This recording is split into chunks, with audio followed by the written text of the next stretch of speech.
terima mandat dari rakyat, saya akan awasi langsung tim nasional sepak bola.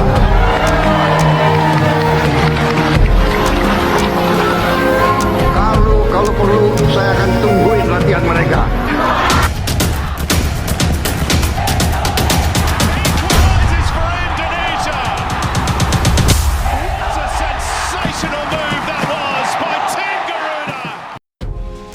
Timnas Indonesia dan pelatih Shin Tae-yong mendapat kabar bahagia seusai pasangan calon presiden wakil presiden, Prabowo Subianto dan Gibran Rakabuming Raka, menang pemilu 2024 versi Quick Count. Berdasarkan data daftar pemilih tetap pemilu 2024 yang berjumlah sekitar 204 juta jiwa, pasangan Prabowo dan Gibran meraih lebih dari 56% suara. Aroma kemenangan Prabowo tidak hanya nampak dalam Quick Count versi sejumlah lembaga survei. Dari data rekapitulasi sementara Komisi Pemilihan Umum juga menunjukkan hal serupa. Berdasarkan pantauan hari ini, Prabowo Gibran unggul jauh dibanding dua pesaingnya. Pemilu 2024 pun disebut-sebut bakal berlangsung satu putaran. Prabowo mendulang 25,9 juta suara, atau sebesar 56,92% berdasarkan data sementara KPU. Andai tak ada perubahan, Prabowo bakal terpilih menjadi Presiden ke-8 Republik Indonesia. Keunggulan Prabowo di kontestasi pemilu 2024 pun membawa kabar bahagia bagi insan sepak bola tanah air. Khususnya bagi Shin Tae-yong dan seluruh elemen Timnas Indonesia. Kehadiran Prabowo akan memberikan jaminan bahwa program Timnas Indonesia yang telah dijalankan PSSI bersama Shin Tae-yong bakal terus berlanjut.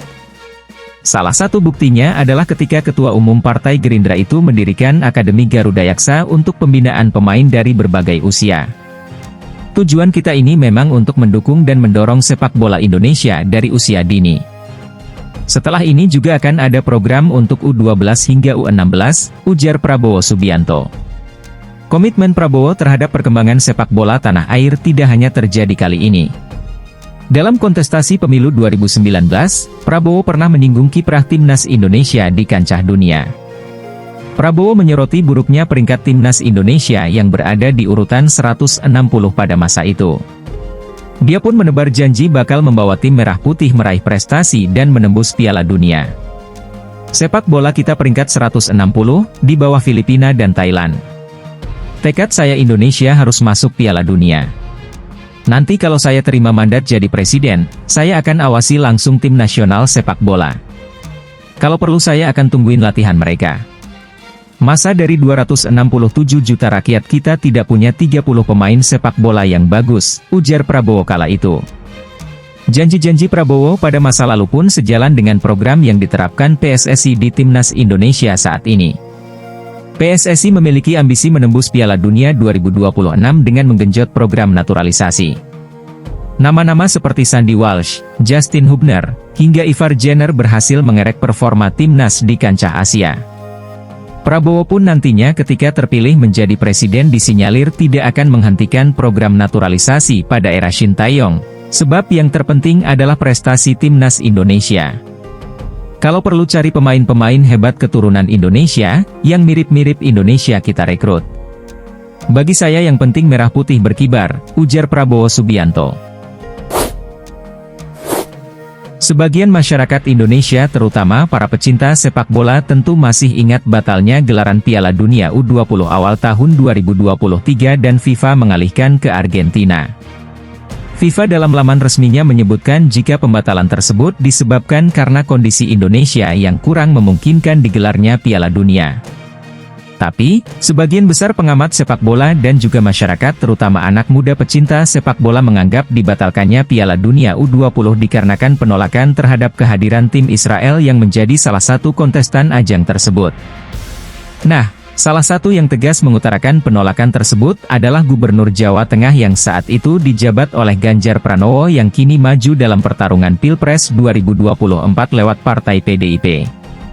Seperti terkena hukum karma, hingga hari ini Sabtu 17 Februari 2024, perolehan suara pasangan calon nomor urut 3 Ganjar Pranowo Mahfud MD masih tertinggal jauh dan yang paling sedikit di antara dua kontestan lainnya.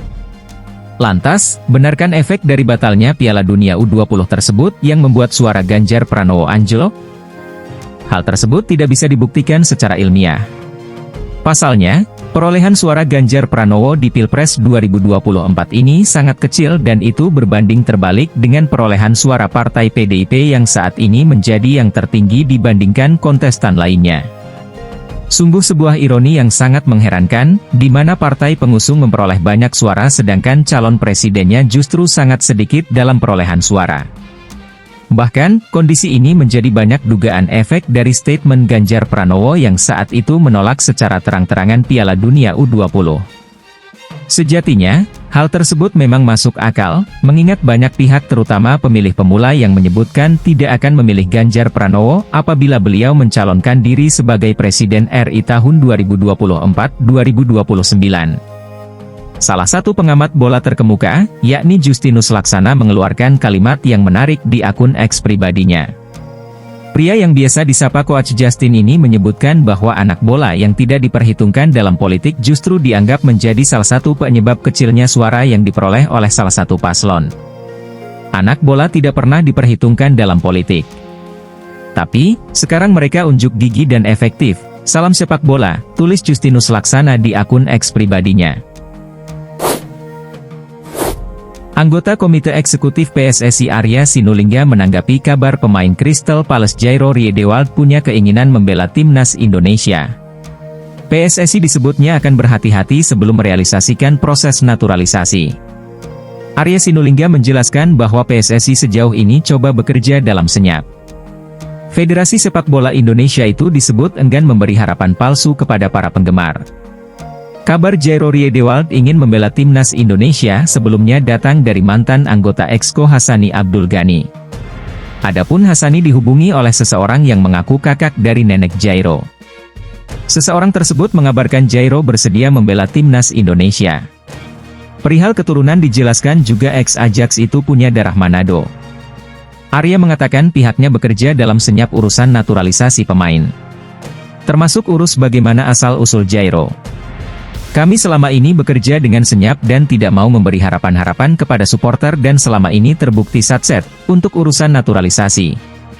Dan bukan setiap punya darah Indonesia lalu dinaturalisasi, tapi banyak yang harus dipertimbangkan. Biarkan kami bekerja sesuai kebutuhan pelatih dan hal-hal penting lainnya, ujar Arya Sinulinga. Arya mengatakan bahwa proses naturalisasi akan diperiksa dengan seksama dan pastinya melalui banyak pertimbangan.